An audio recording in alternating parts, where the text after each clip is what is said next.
माऊलींची पालखी आळंदीहून निघून जवळपास 150 किलोमीटरचा टप्पा माऊलींच्या पालखीनं आता पार केलेला आहे आणि आज माऊलींची पालखी सोलापूर जिल्ह्यात प्रस्थान करेल आणि आजचा जो मुक्काम आहे तो नातेपुतेत असणार आहे। खरं तर माऊलींच्या पालखीचं सर्वात महत्त्वाचं आकर्षण म्हणजे माऊलींचे 2 अश्व असतात, हिरा आणि मोती। हे अश्वाचं दर्शन घ्यायला देखील तेवढीच गर्दी सगळे वारकरी मुक्कामाच्या आणि विसाव्याच्या ठिकाणी करत असतात।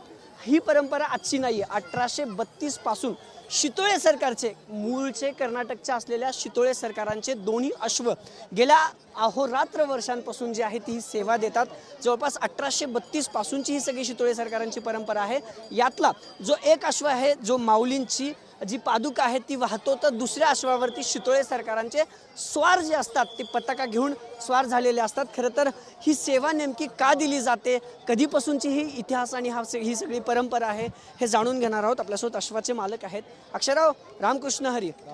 पालखीसोबत 2 मानाचे अश्व असतात, हिरा आणि मोती, आता जवळपास सगळ्यांना माहीत आहे, पण 1832 पासूनची ही सगळी परंपरा आहे। काय नेमकी परंपरा आहे ही सगळी जरा सांगा बरं। संत श्रेष्ठ ज्ञानेश्वर महाराज पालखी सोहळ्यातील हे 2 मानाचे अश्व आहेत। एकावर माऊली स्वतः स्थानापन्न झालेले असतात आणि एकावर श्रीमंत शितोळे सरकारांचा जरी पताका असतो। आणि हे माऊलींच्या पालखी सोहळ्यासाठी कर्नाटक बेळगाव येथील अंकली या गावून हे अश्व प्रस्थानापूर्वी म्हणजेच प्रस्थानापूर्वी 10 दिवस चालत येऊन 11व्या दिवशी आळंदीमध्ये दाखल होतात। आळंदीमध्ये हे अश्व दोन्ही दाखल झाल्यानंतर आळंदी संस्थान व आळंदी ग्रामस्थ यांच्याकडून हे अश्वांचं स्वागत केलं जातं आणि त्यावेळी अश्व मंदिरात जातात आणि त्यापासून माऊलींच्या पालखी सोहळ्यापर्यंत पूर्ण पंढरपूरपर्यंत हे अश्व असतात। कधीपासून ही परंपरा 1832 पासून अविरत चालत आली ही परंपरा? ही परंपरा 1832 पासून आहे। ही परंपराचे विशेष म्हणजे पालखी सोहळ्याला श्रीमंत शितोळे सरकार यांच्याकडून राज्याश्रय त्या काळी देण्यात आला। तीच प्रथा परंपरा अजून आज तागायत चालू आहे। तुम्ही कधीपासून सेवा देता? मी एक 10-12 वर्षापासून आहे। हां, आमचे पूर्वी गावाकडचे लोक असायचे। तुमची देखील एक परंपरा? होय होय। किती वर्ष झाली आता ह्या सगळ्या ह्याला तुमचे गाववाले किंवा तुमचे जे असतील ते? 195 वर्ष होत आले पूर्ण। 195 वर्षापासून। याचं नाव काय? हिरा। हिरा।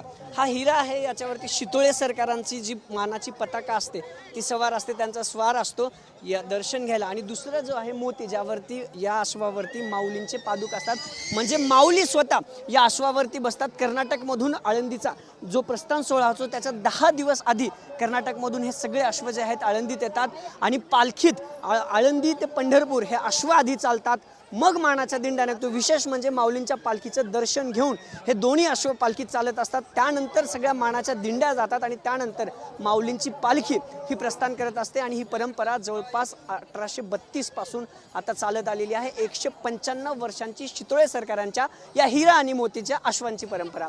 कॅमेरापासून तुषार नावरेसह अभिजित पोते, TV9 मराठी, नातेपुते।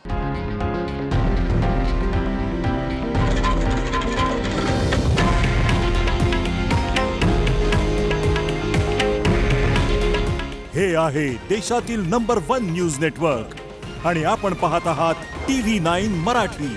काळजी तुमची, हित महाराष्ट्राचं।